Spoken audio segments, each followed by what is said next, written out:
So that's a good workout. And he's drunk, having a good time, and then bang, he's in the abyss. What happened to my ass? Oh, you're shoving an ass. Dude, we're gonna have dogs walking out of here. How do you guys know which leg is next every time? I feel like I can really feel my ass. G'day everyone, I'm Callum Derlick. This is Working With, and today we're going to be working out with Adam Hyde and Reuben Styles. Peking Duk are in the house tonight. How are you, boys? It's a pleasure to be with you. Guys, thank you so much for being here today.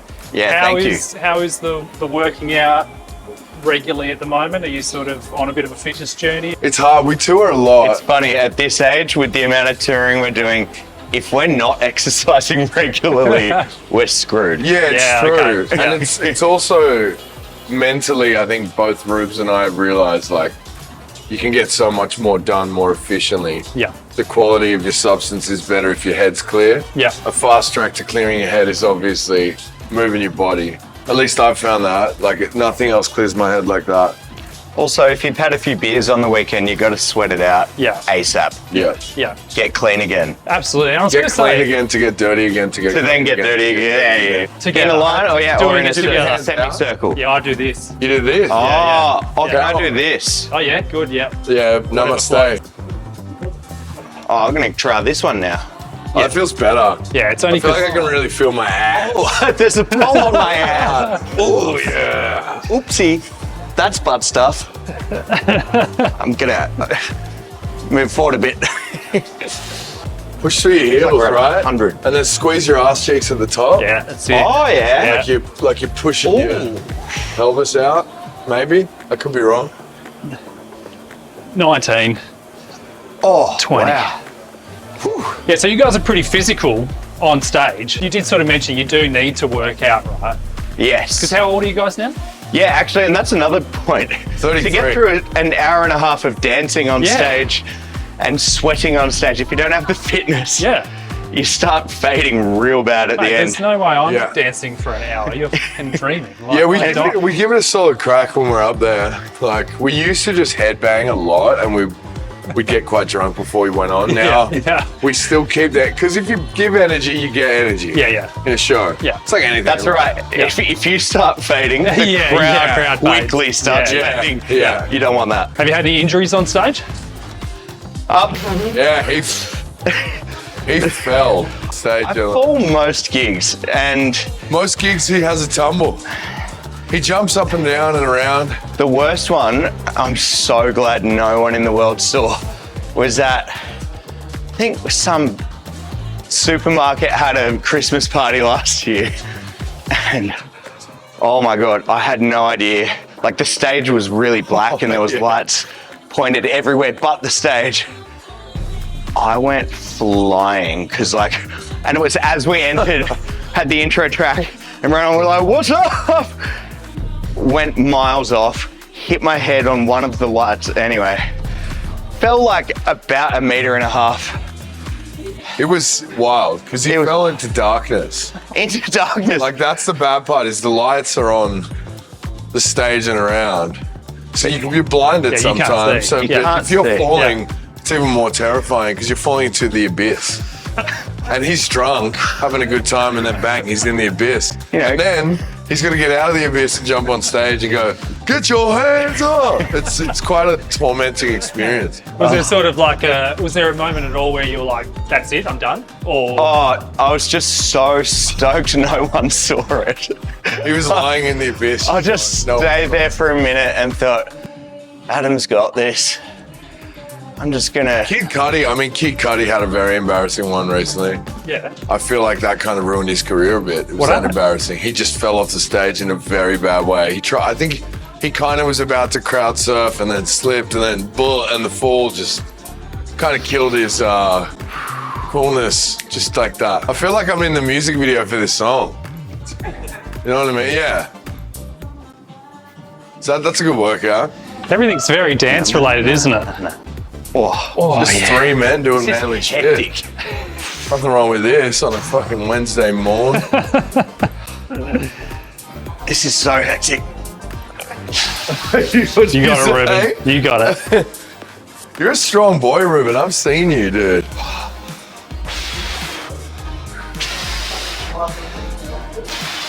And down. Wow, that's a whole bunch of new muscles. You'll be feeling that tomorrow. Oh, And so, yeah, so you guys have never made an album before, which blows my mind considering like the amount of music that you've got out there. But is the music industry, like obviously it's changed so much since you started. Yeah. Is the Aussie music scene healthy? Is it good? Like, are we in a good stage right now? honestly, right now is a little bit decimated Yeah. from globalization, I guess, with Spotify and TikTok, which is great. It means anyone has the opportunity now to do really well off music. But it means that, you know, if you can't really start building in a certain sense. Like, I remember when Duck would do massive numbers in Perth, but less numbers in Adelaide or something like that. And like, you could be massive in Brisbane and nowhere else. Nowadays, it's like, you're kind of either massive everywhere or nowhere. Yeah, right. So like, that's why I guess like the people like Fred again. Fred again, yeah. He's like from the guess. TikTok era. right. Fred again is massive everywhere. And I guess other people are like, trying to think of like, there's some Aussie artists that are doing the, you know, global TikTok thing, and it's like they're selling the same tickets in Sydney that they're selling in Berlin, and Yeah. the same in LA. Yeah, right. Yeah, it's like in order to grow the grassroots level of a following, it's through live shows. I guess the old school way would be that. But with the current state of the music industry in Australia, especially worldwide, but Australia, Yep.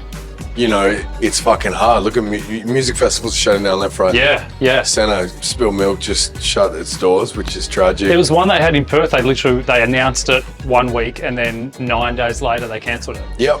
Yeah, it's just not feasible. Yeah, Like, right. even thinking about Groove in the Moo and festivals that would, majority of the acts playing would be local, that used to be so exciting. Everyone would be like, oh, Fundamentals are doing Groove in the Moo, and there's Illy, and there's Peking Duk, and Kite String Tango, all these like Aussie artists. That made Aussie kids really excited. Yeah. Nowadays, they're like, that ain't Tate McRae. Yeah, the hell? game's changed. That's the perfect way to put it, globalization, you know. And that's a beautiful thing as well, but the way it's been adapted, we don't have the infrastructure to support artists here. It comes down to playlisting as well. There's so many factors where it's like, it's a bit of a shit show at the fuck factory. Yeah, right. Because there's a million different pieces and it's all the cost of living. There's a million crises going on as well. So And I'm not pointing any fingers as to whose fault it is. I think it's more so like, you know, everyone needs to fucking sit down and think, okay, how can we really solve this from streaming, live shows, venues, music festivals, you know, across the board. One thing, you know, if you are a young Aussie music fan, one thing you can do is go to smaller gigs.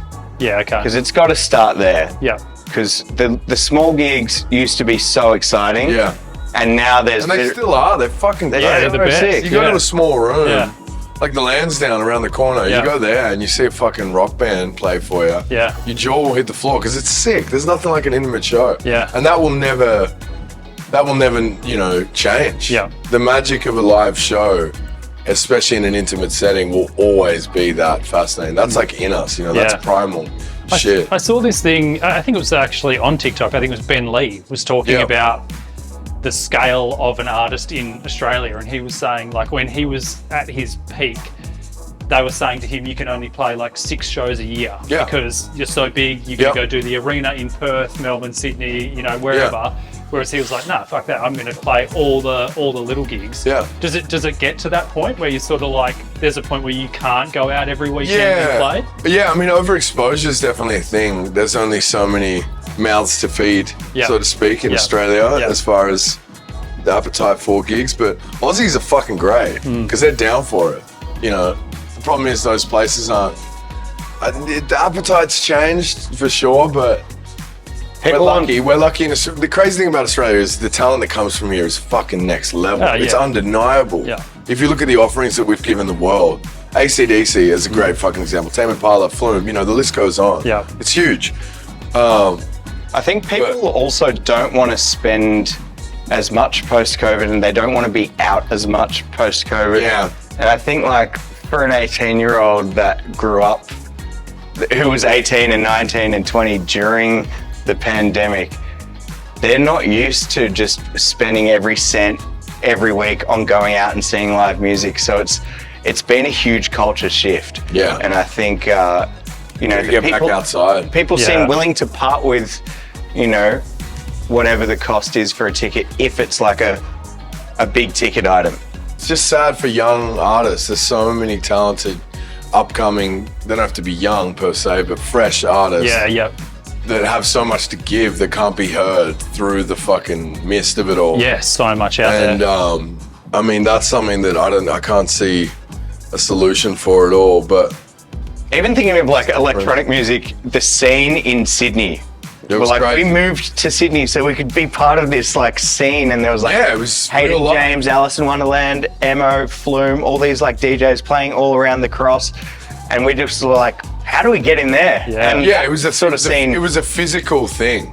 Like we had to put our bodies in that setting Yeah. and that scene and like revel that. in it. And that's how we are here today, is because of that. What do you Good. call these? Man makers? Because they're making a man out of me. Don't like my chances here. Only 2 in and I'm already stressing. Nice one. How you feeling? Absolutely puffed. With like music in general, I feel like a lot of people take themselves way too seriously Correct. in this business. Yeah. And when you look at you guys, obviously you take your work very seriously, but then there's also this element of just fucking fun. Yeah. With you guys, like you actually seem to be having fun. Yeah. It's not a show, right? No, not at all. I mean, that's been our unintentional mantra from day dot, because we are clowns. When we met at the skate park when we were 14, dating the same girl at the same time. Really? It was written to be a clown show from Yeah, the right. beginning, but I think that goes for anything. Any kind of job, especially in the arts, it's like, everyone calm the fuck down. Yeah. We're not brain surgeons Yeah. here. There's room to have a bit of fun, and in those moments where you are given a room to have fun, that's where the best shit comes out. Yeah. But like, there's nothing I hate more than a brooding artist that's like, you know, that shit to me, I get it if it's part of the act and it's taking the piss a bit. Yep.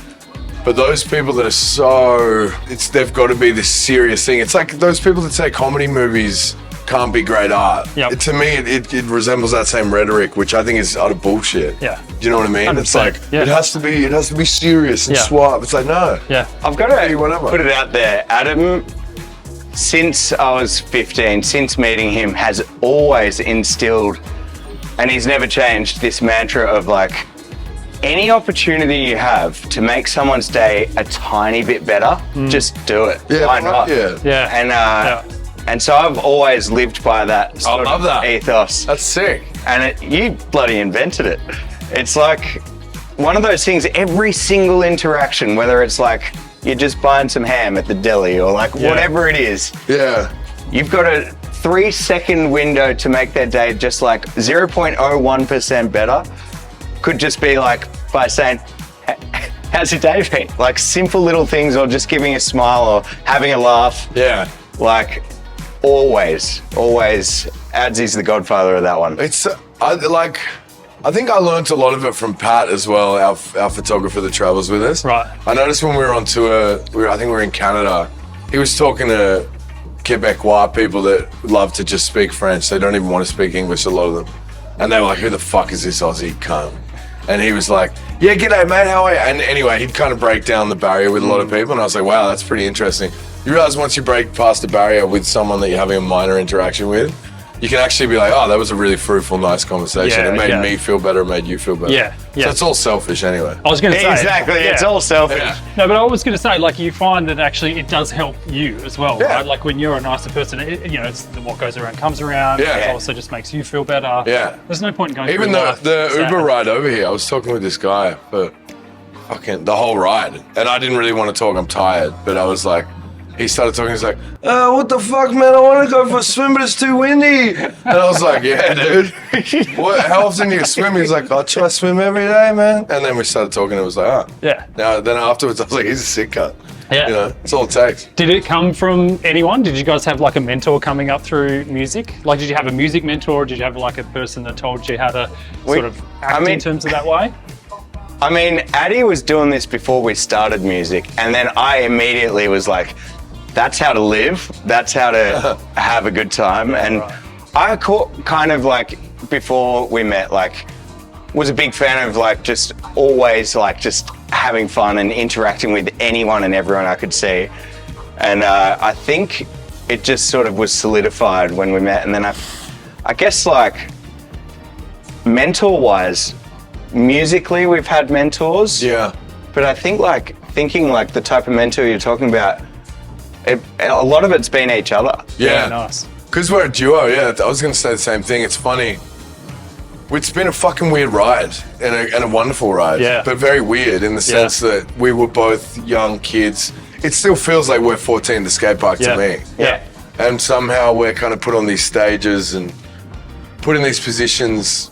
And I know why, because we do have good music and, you know, we put on a good show and all that, but it's still just funny. Yeah. Like, that's how I look at it. Like, we'll look at each other all the time, like, what the fuck's going on? And I think if we ever lost that, that's the day we should quit. Yeah. Because it should always be something that's like a little flame. It's like, oh, whoa, what the fuck? Yeah. Otherwise, it's like, what are we doing? Yeah. If you're not, like, surprised by what's happening in front of you, I think it's a waste. Yeah. To a degree, you know? So it is still exciting for you both? Yeah. Yeah. Fucking oath. Especially now with the album. It's a whole new chapter for us. Like, the music is on a new level. And what we want to do with the show, the visuals, the packaging of it all. We've never done an album. It does feel like we're kids again in Adam's back shed, or what would you call it? It's like a gazebo kind of thing. A small room. Small room with speakers. Yeah. But it feels like we're those kids again where they're like, oh my God, you can record a broom and turn it into a hi-hat. You could do what? And it feels like we're just really excited again. Yeah. 7 and 8. Nice. So you guys have spoken about like how much fun you have, how it's still exciting. Is there water? Is there? Oh yeah, go get a water. We do one more workout, bit of butt stuff. Let's do it, butt stuff. Yeah. All right, let's chuck these up. Oh, Rubes, you're up. All right, call the ambulance. Do one without the bar first, so you get the motion. Push up with your ass. Like that? Yeah. And then thrust up, like, yeah. That's it. Yeah. Whoa. That's it. Whew.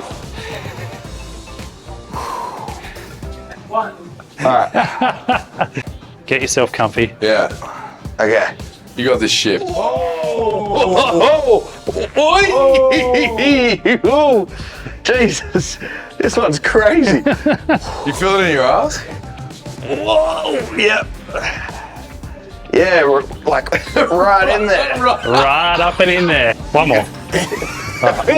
We'll take it off. Holy dooly, that is crazy. My ass. My ass. There you go. What happened to my ass? Wow. How many? Go 5. Oh yeah, you feel that right in your asshole. Yeah, right up there.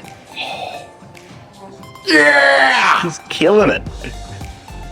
He's lying. He's done this before. I actually haven't done this before. I'm not lying to you. If I step off, will that go flying? No, it shouldn't do. That'd be funny. If Just it all the did. way. It just goes fucking flying. Are we doing more of these? Oh yeah, we're doing more of these. Dude, look at you go. The behemoth. The big beast. Yes. I mean, there's no weight on this, so... Do you normally put weight on this shit? I mean, I don't normally do these exercises. Ah. Dude, I don't want like the big butt, you know? Yeah. Dude, we're gonna have donks walking out of here. Yeah, it's a better view, getting nice and close too. It feels good. Like you can feel the fucking squeeze on the ass. It burns, It dude. really does. Like a fire in my ass. Oh, you're shoving your ass.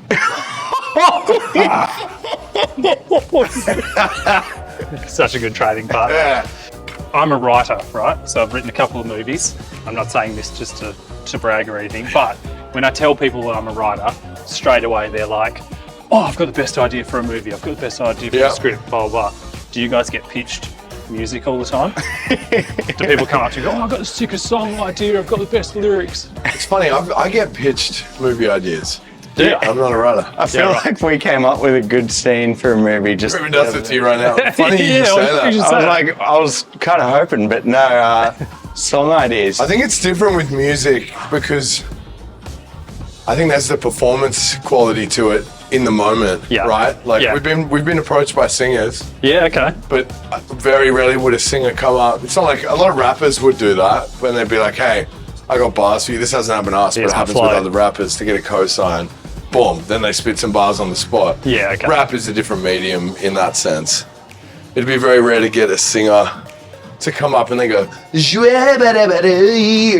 I think pitch is, it depends on the intent. I think for the most part, a pitch is actually quite an endearing, beautiful thing. Yeah, true. And you can get good ideas. Like if somebody's throwing a good idea at you, it's like, fuck yeah. Yeah, 100%. You know? Yeah.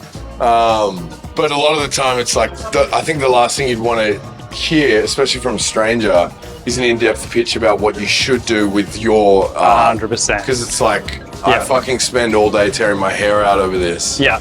I'm not going to sit here and listen to you for half an hour. Yeah. Talk about something I'm not interested in. Yeah. Good on you. And most of the time it is a pitch that is that long because they actually haven't fleshed it out in their head because they're like, oh, no.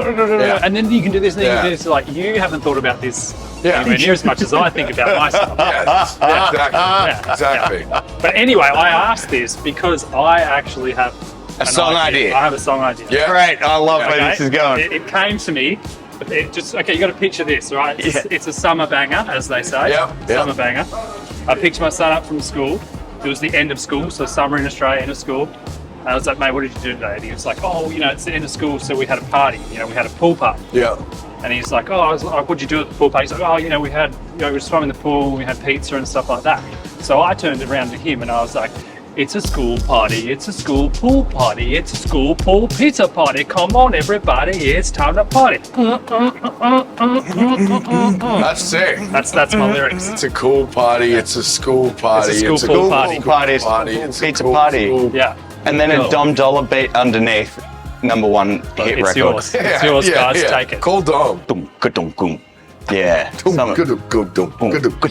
mean, that actually is a good hook. I think the best part about, especially with a lot of dance music, I think with all music, to be fair, simplicity is key. If you can make something bang with less, mate, then you're on. I just heard a song with the Hoch girl. Like it was like she's on the song. It was a song. Yeah, it was like they just sampled her. Oh yeah. And just took it. And a lot of people hate how famous she got so quickly. So quick. Yeah, no, I don't hate on how fast. I'm genuinely just more so surprised that it blew up that big. Yeah. But I guess it's all, relative. Maybe my sense of humor is a bit askew, a bit twisted. I'm like, that's funny. Found it funny when I saw it, but I'm like, that won't last for more than 2 days. Yeah, now it's just and gone now it's just gone mega. But that's entertainment. Thanks so much. What have you guys got coming up? Tell everyone. We have an album coming out early next year, 2025. We have a lot more shows, a new live show to come. We're gonna get out a taste of the album before the end of the year. Yeah. Sick. And this is, Peking Duk has only ever done singles until this moment. Yeah. Back when everyone was doing albums, now everyone's doing singles. We're gonna flip the script. Nice. And next time you see us, we're gonna have fucking You'll be jacked. donks.